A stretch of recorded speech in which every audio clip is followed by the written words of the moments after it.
अरे आम आदमी भी सहल बयानी में दाद दे, तकरीर ऐसी होती है मुफ्ती शहरयार की।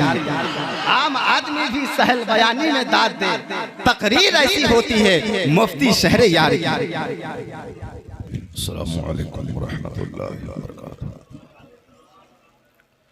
अल्हम्दुलिल्लाहि नहमदुहु व नुसल्ली व नुसल्लिमु अला रसूलिहिल करीम। अम्मा बअद, फ़अऊज़ु बिल्लाहि मिनश शैतानिर रजीम। बिस्मिल्लाहिर रहमानिर रहीम। वमन युतिइल्लाह व रसूलहु फ़क़द फ़ाज़ फ़ौज़न अज़ीमा। सदक़ल्लाहुल अज़ीम व सदक़ रसूलुहुन नबियुल करीम। एक बार मोहब्बत से दरूद शरीफ पढ़ें। अल्लाहुम्मा सल्लि अला सय्यिदना व मौलाना मुहम्मदिन मअदनिल जूद वल करम व आलिहि व बारिक व सल्लिम सलातुन व सलामुन अलैका या रसूलल्लाह। सामईन व हज़रीन, महफिल छोटी हो या बड़ी, महफिल को निस्बत बड़े सरकार पैगम्बर आज़म अलैहिस्सलाम से होती है। इसलिए वो महफिल बाअज़मत और बारौनक हो जाती है, मर्तबे के एतबार से बड़ी महफिल हो जाती है। चूँकि उस महफिल में जो जिक्र होता है जिसका वो बड़ा है, अल्लाह का जिक्र, अल्लाह बड़ा है। तो जिस जगह अल्लाह का जिक्र हो वो महफिल सबसे बड़ी, रसूल आज़म अलैहिस्सलाम सबसे बड़े हैं। जहाँ हुजूर का चर्चा हो, सरकार की सीरत, सरकार के मोजज़ात, सरकार के कमालात, सरकार के किरदार पर गुफ्तगू हो, वो महफिल सबों से आला, सबों से उम्दा है। चूँकि हुजूर का जवाब नहीं तो हुजूर का जिक्र जिस महफिल में हो उसका भी कोई जवाब नहीं। तो उस महफिल में रहते हैं 50 लोग, 5000 फरिश्ते उस महफिल में आसमान से आ जाते हैं। अल्लाह ताला इस महफिल को कबूल फरमाए।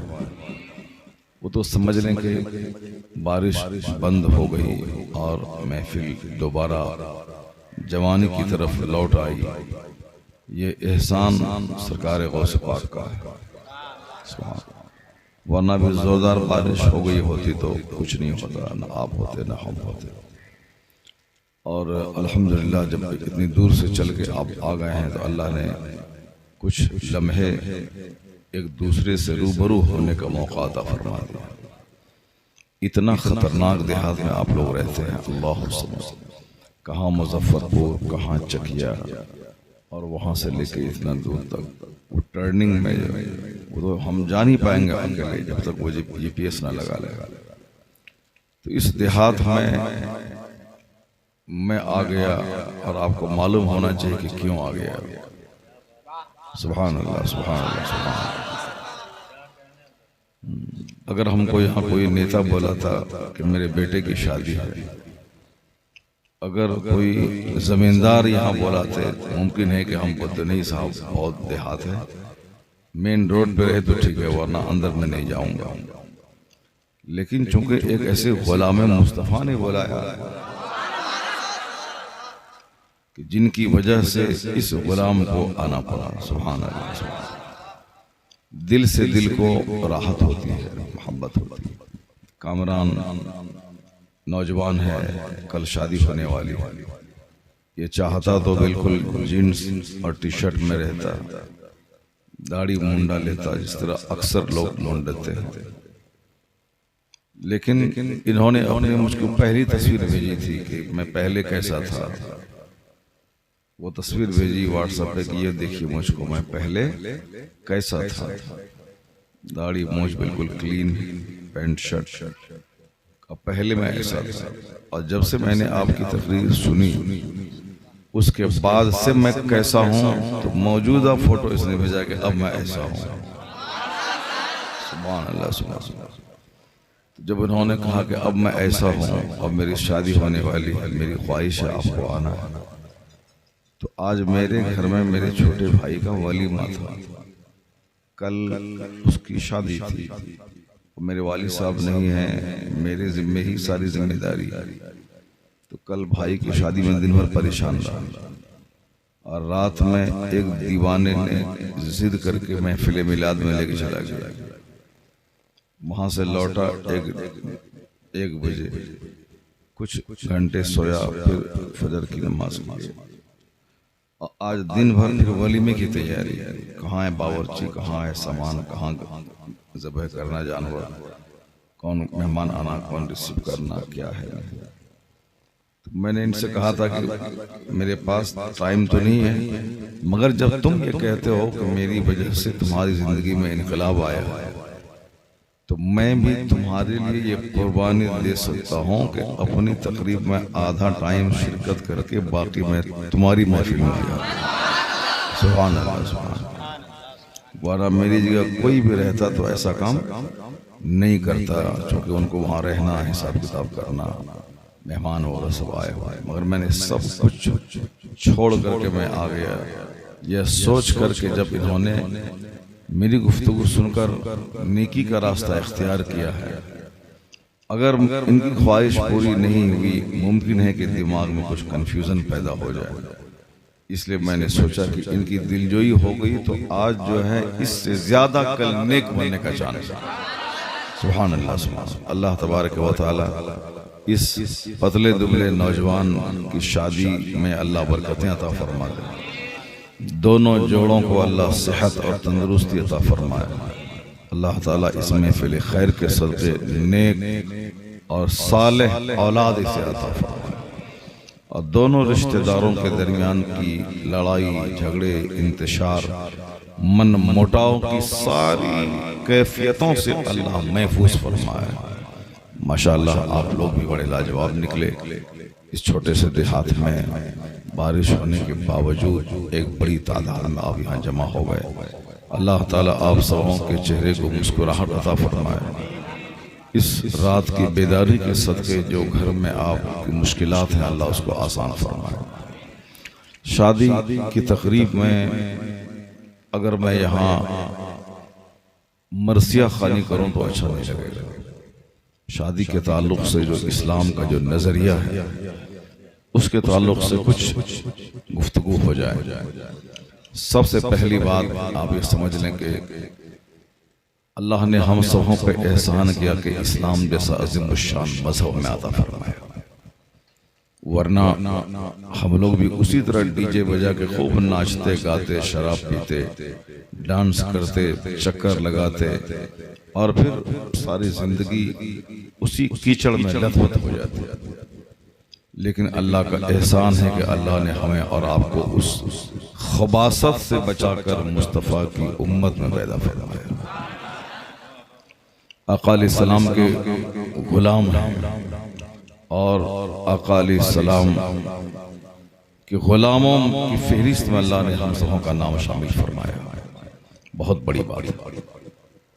हम लोगों ने कोई बड़ी मेहनत नहीं की है कि इस्लाम और सुन्नियत के रास्ते को इख्तियार करने के लिए मैंने बहुत जतन किया है। 2-4-10 साल मैंने मेहनत की है, या 50-100 आलिमों के पास जाकर के मैंने दीन सीखा है, फिर उसके बाद पता चला है कि इस्लाम अच्छा है। नहीं, कोई हम लोग इसलिए सुन्नी बरेलवी और मुसलमान हैं चूंकि हम सुन्नी बरेलवी मुसलमान घर में पैदा हुए हैं। अगर अल्लाह हमें किसी दूसरी फैमिली में पैदा कर देता, शिया, वहाबी, कादियानी में, तो हम लोग सारी जिंदगी वहाबियत की बात बोलते रह जाते। हमने मेहनत नहीं की, लेकिन अल्लाह ने अपने करम से खुश अकीदा मुसलमान के घर में पैदा फरमाया। जब अल्लाह ने अपने करम से इतनी बड़ी नेमत दी थी है जिसका कोई जवाब नहीं, दुनिया का सारा ढेला, सारा दरख्त हीरा, डायमंड, गोल्ड बन जाए, उसको एक पल्ले में रखा जाए, दूसरे पल्ले में कलमा ला इलाहा इल्लल्लाह मुहम्मदुर रसूलुल्लाह सल्लल्लाहु अलैहि वसल्लम को रखा जाए, तो ये पल्ला का वजन भारी हो जाए। जो अल्लाह ने हमें और आपको अता फरमाया, ईमान की दौलत, ये दौलत सबसे बड़ी दौलत है। जिस कदर इस नेमत का एहसास होगा, उसी कदर आपके अंदर तब्दीली पैदा होती जाएगी। यानी आप सोचेंगे कि अल्लाह ने इतना बड़ा एहसान किया कि मुझको राजपूत ब्राह्मण नहीं बनाया, मुझको मुसलमान बनाया। मुझको अल्लाह ने चमार संथाल नहीं बनाया, मुसलमान बनाया। मुझको अल्लाह ने कादियानी राफिजी नहीं बनाया, मुझको अल्लाह ने मुसलमान सुन्नी बनाया। अगर अल्लाह चाहता तो मुझको बंदर, छुछंदर या इंसान ही बनाता तो काफिर मुशरिक घर में पैदा कर देता। मैं भी सारी जिंदगी इस्लाम को गाली देता, इस्लाम के खिलाफ बोलता, लेकिन एहसान उस रब आला का है कि जिसने अपने फजल से हमें मुसलमान और सुन्नी घर में पैदा किया। अब इतने बड़े एहसान का बदला क्या है? इस एहसान का शुक्र क्या है? शुक्र यही है कि बंदा हर वक्त ज़बान पे अल्लाह का जिक्र जारी रखे कि मालिक तेरा करोड़ों एहसान है कि तूने मुझको सबसे बड़ा धनवान बनाया, मुसलमान बनाया। इससे बढ़ के कोई दौलत नहीं। अगर अल्लाह ताला आपको सोने का 5 घर दे और आपका ईमान छिन नहीं, तुमको काफिर बन के मरना है और जहन्नम में जलना है, और इस दुनिया में तुमको 5 घर गोल्ड और सिल्वर चांदी सोने का दे दे, अकीदा अक्लमंद आदमी कभी भी वह दुनिया के सोने के मकान को नहीं कबूल करेगा। यही कहेगा कि दुनिया 100 साल अगर मैं हीरे जवाहरात का घर बना भी लूं तो भी मुझे इस सब चीज को छोड़ के अल्लाह के हुजूर जाना है। तो चंद दिन के सोने का घर और मिट्टी का घर और चांदी के घर से क्या मतलब? जहां हमेशा रहना है सदा, वहां अगर जन्नत मिल गई और दुनिया में सारी जिंदगी किराए के घर में नमक रोटी खाता रहा तो फिर ये सारा गम उस वक्त खत्म हो जाएगा जब अल्लाह दायमी नेमत जन्नत की अता फरमाएगा। तो जो नेमत मुसलमान को मिलेगी और अल्लाह ने वो मुसलमान की नेमत आपको अता कर दी, दुनिया में आप खूब हीरे जवाहरात के घर में रहते, मरने के बाद सीधे जहन्नम की आग में जलने, क्योंकि वहां काफिरों के लिए कोई आराम नहीं, सिर्फ आग ही आग है। 100 साल और कहा खरबों साल बेगिनती साल। तो अक्लमंदी का तकाजा यही है कि इस दुनिया की वक्ती मुसीबत को इख्तियार कर ले और दायमी अजाब से बचने की सूरत कर ले। तो एक मोमिन 50 कुंटल सोना उसको दे, वो नहीं लेगा। अगर ईमान के बदले में लेना पड़े, ईमान को बेचकर मोमिन बोलेगा नहीं, सारी जिंदगी मैं किराए के घर में रहूंगा मगर मुझे कुफ्र का घर नहीं चाहिए।